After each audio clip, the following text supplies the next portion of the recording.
Hello friends, அடுப்பங்கரை நம்ம வீட்டு சமையலில் இன்றைக்கி கிராமத்து ஸ்டைலில் ஒரு கத்திரிக்காய், முருங்கைக்காய், வாழைக்காய், உருளைக்கிழங்கு இது மட்டும் வச்சு ஒரு கூட்டு எப்படி வைக்கிறதுன்னு பார்க்கலாம். காய்கறி எல்லாத்தையும் இது மாதிரி கட் பண்ணி வச்சுருக்கேன். இதை ஒரு பாத்திரத்தில் சேர்த்து வேக வச்சுக்கலாம்.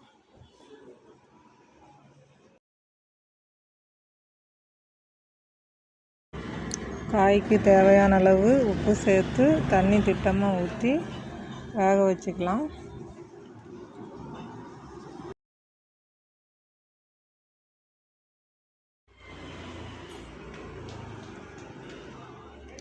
காய் வேகிறதுக்குள்ளே இதுக்கு மசாலா ரெடி பண்ணிக்கலாம். பச்சை மிளகாய், தேங்காய்,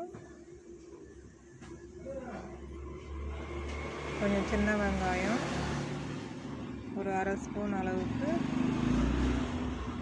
ஜீரகம், இதெல்லாம் சேர்த்து அரைச்சி எடுத்துக்கலாம்.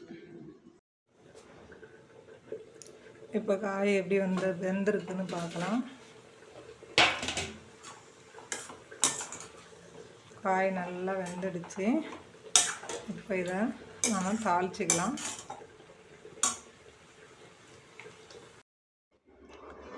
ஆயில் சேர்த்துட்டு உளுத்தம்பருப்பு, கடுகு,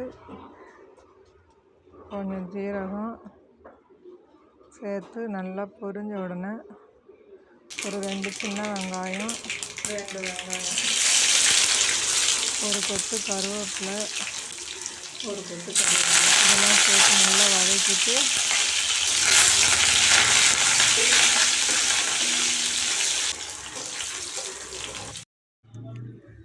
இப்போ அரைச்சி வச்ச மசாலாவை இதில் சேர்த்துக்கலாம். இது ரொம்ப நைஸாகவும் இல்லாமல் ரொம்ப குறகுறப்பாகவும் இல்லாமல் மீடியமாக அரைச்சி எடுத்துக்கோங்க.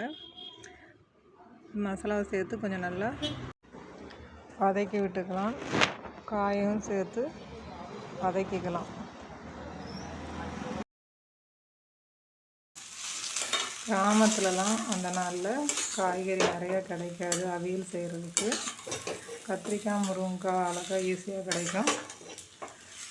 இது கொஞ்சம் அவியல் மாதிரியாக, ஆனால் தயிர் நிறைய காய்கறிலாம் சேர்க்கறதில்ல.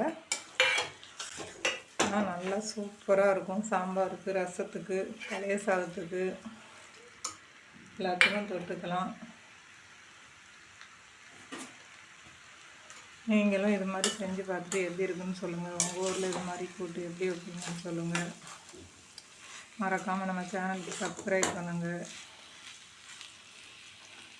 பிடிச்சிருந்தால் லைக் பண்ணுங்கள், உங்கள் ஃப்ரெண்ட்ஸோடு ஷேர் பண்ணுங்கள். அடுத்த ஒரு வீடியோவில் சந்திப்போம். நன்றி, வணக்கம்.